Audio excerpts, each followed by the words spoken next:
మరలా చిగురించబోతుంది. గొప్ప దినాలను చూడబోతున్నావు. నీ యేసుకు సమస్తము సాధ్యమే. గుడ్ మార్నింగ్ దేవుని ప్రియ కుమారుడు, గుడ్ మార్నింగ్ దేవుని ప్రియ కుమార్తె. Special good morning to you. దేవుని ప్రియ సంగమా, నువ్వు దినదినము విశ్వాసంలో ఎదగాలని, విశ్వాసంలో ఆనందం ఉంది. మీకు తెలుసా? విశ్వసించిన వ్యక్తికి ఈ మాట అర్థమవుతుంది. ఎవరైతే ప్రభునందు విశ్వాసం ఉంచారో ఆ విశ్వాసంలో గొప్ప ఆనందం ఉంది. దేవుని లేఖనాలు చెప్తున్నాయి. పౌలు రాస్తూ సంఘాలకు రాస్తూ ఈ విధంగా చెప్తాడు, సంగమా, మీ విశ్వాసం నిమిత్తము నేను నిలిచి ఉండాల్సిన అవసరం ఉంది. మీరు విశ్వసించాలని, విశ్వాసం వలన ఆనందం మీరు పొందుకోవాలని, విశ్వాస ఫలమును మీరు చూడాలని నేను కోరుతూ నేను మీకు ఈ సేవ పరిచర్యను చేస్తున్నాను. నేను నీరు వలె పోయబడినా పర్వాలేదన్న మాట అంటాడు. ఈరోజు ఒక మాట నేను చెప్తున్నాను. విశ్వాసంలో గొప్ప ఆనందం ఉంది. మీకు తెలుసా, గొలియాతు ముందు నిలబడుతున్నప్పుడు విశ్వాసం వల్ల ధైర్యం ఉంది దావీదుకు.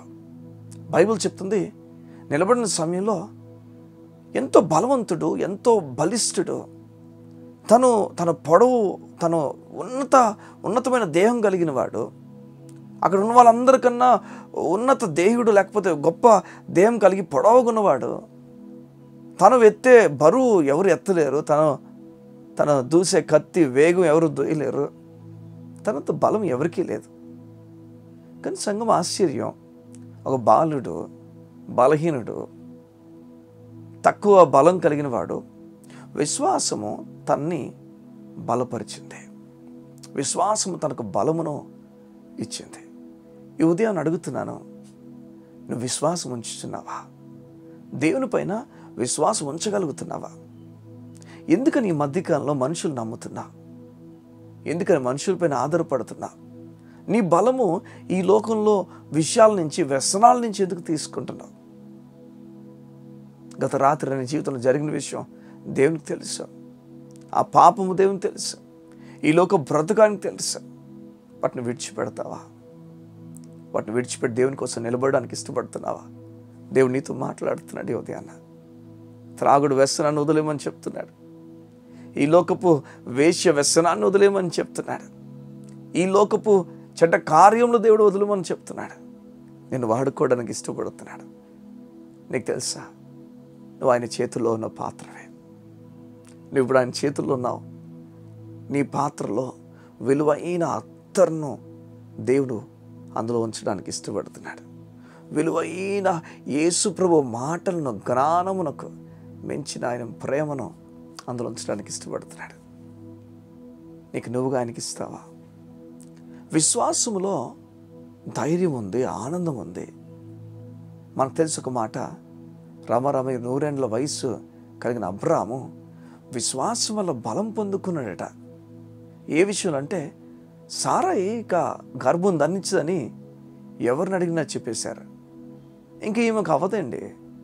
ఎంతమందిని అడిగి ఉంటాడు, ఎంతమంది తీసుకెళ్ళి ఉంటాడు. అప్పటికే 75 సంవత్సరాలు, ఎంతమంది, ఎన్ని హాస్పిటల్కి తిప్పుంటాడు అబ్రామ్, ఎంతమంది వైద్యులకు చూపించుంటాడో. నిరాశ మిగిలిపోయింది. 100 ఏళ్లకు ఆశ్చర్యం, నిరాశ అధికమవ్వాలి కదా, నిరీక్షణ అధికమైంది, ధైర్యం అధికమైంది, బలం అధికమైంది. చాలామంది అంటారు, ఇంక అయిపోయింది, లాస్ట్కి వచ్చేసింది, ఇంకా లేదనుకున్నప్పుడు, నీకు తెలుసు క్రైస్తవునికి లాస్ట్ ఫస్ట్ ఉంటుందని, దేవుడు చేస్తాడని మాత్రం ఉంటుంది. నీకు ఏది మేలో నీకు ఖచ్చితంగా దేవుడు చేస్తాడు. చూడండి, మన బిడ్డలకు మనం ఎప్పుడు కూడా మేలేంది మనం చేస్తాం. మేలు వారికి జరగాలని చెప్పి ప్రయత్నం చేస్తాం. మనం ఏం చేయగలం, మేలు చేస్తాం. మన దగ్గర నుంచి దాటిన తర్వాత మన చుట్టుపక్కల స్కూల్స్లో కానీ, కాలేజీలో కానీ వారికి జరగాల్సిన మేలు జరగడానికి మనం చూస్తాం. అన్యాయం అయిపోవడానికి మనం ఇష్టపడం. వాళ్ళని, వారి జీవితంలో నాశనం అయిపోవడం మనం ఇష్టపడం. వారి జీవితంలో కృంగిపోవడం మనం ఇష్టపడం. మరి చూడండి, చెడ్డవారై ఉండి మన బిడ్డలకు మనం మేలు చేయడానికి చూస్తున్నాం. మన పరలోకపు తండ్రి ఇంకెంత మేలు చేస్తాడు చెప్పండి. ఎక్కడ ఈ మధ్యకాలంలో నీ విశ్వాసం నుంచి పొందుకునే ఆనందం కోల్పోయి ఉన్నావు నువ్వు. కారణం, నీవు ఈ లోకపు విషయాలు, ఈ లోకపు వ్యక్తులను నమ్మేసి ముందుకెళ్తున్నావు. దేవుని వాక్యం నమ్మితే ఆనందము శ్రమలో కూడా ఉంటుంది. నీకు తెలుసా? శ్రమలో కూడా నువ్వు ఆనందిస్తావు, కష్టంలో కూడా ఆనందిస్తావు. బైబిల్ చెప్తుంది, పౌలు ఈ విధంగా చెప్తాడు, ఆయన పునరుద్ధానపు బలమును రుచి చూడాలని ఆశ కలిగినాను. అది మాత్రమే కాదు, ఆయన శ్రమలో పాలిభాగం అవడం కూడా రుచి చూడాలని కోరుతున్నాను. నిజం తెలుసా ఇది?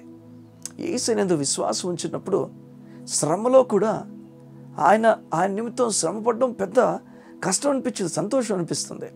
అది మాత్రమే కాదు, జీవితం నిరాశలున్న ప్రతి సమయంలో కూడా నిరీక్షణ, ధైర్యము, బలము, విశ్వాసం ఇస్తుంది. దేవుని వాక్యం చదవలేని వ్యక్తికి విశ్వాసం పుట్టదు, కష్టమే. దేవుని వాక్యం వినలేని వ్యక్తికి విశ్వాసం పుట్టదు, కష్టమే. ఏదో ఒకటి దేవుని నుంచి వినాలి, చదవాలి. ఈ మధ్యకాలంలో దేవుని వాక్యం చదవడం తక్కువైపోయింది మీ జీవితంలో. మరలా ప్రోత్సహిస్తున్న దేవుని వాక్యం దగ్గరకు రమ్మని. తన కుమారుని మన కోసం దారబోసినవాడు. చూడండి, ఆయన చనిపోవడం ఏంటి, అసలు మన గురించి మరణించడం ఏంటి? ఇది ఎప్పుడు నేను అనుకుంటా, నా గురించి మరణించడం ఏంటి? ఇలాంటి ఒక తప్పుడు వ్యక్తిని, చెడ్డ వ్యక్తిని ప్రేమించాడా? నిజము, ఈ లోకంలో మనందరం కూడా పాపంతో నిండిపోయిన వారమే. మనందరినీ ఆయన ప్రేమించాడు. ఈ ఉదయం నీతో మాట్లాడి చెప్తున్నాడు, విశ్వాసం వల్ల బలము నువ్వు పొందుకొందువుగాక. మనం నమ్మాలి ప్రతిదినము, నేను నీతిమంతుని, పాపిని కాదు. నన్ను దేవుడు ప్రేమించుచున్నాడు, నా కొరకు గొప్ప కార్యాలు దాచుంచాడు, నన్ను ఆగిపోనివ్వడు, సాగిపోనిస్తాడు. నా కొరకు ఈ యాత్రలు అన్నీ మేలే ఉంచాడు, కీడు కాదు. నిజమే, కీడును కూడా నీకు మేలుగా మారుస్తాడు. లేఖనాలు చెప్తే నీకు దేనికి భయపడతాను? నిరాశపడద్దు, ధైర్యం కలిగిన వ్యక్తిగా ముందుకెళ్ళమని ప్రభుపేట కోరుతున్నాను. కళ్ళు మూసుకుంటావా? ఈ ఉదయం నీ గురించి ప్రార్థన చేయడానికి ఇష్టపడుతున్నాను.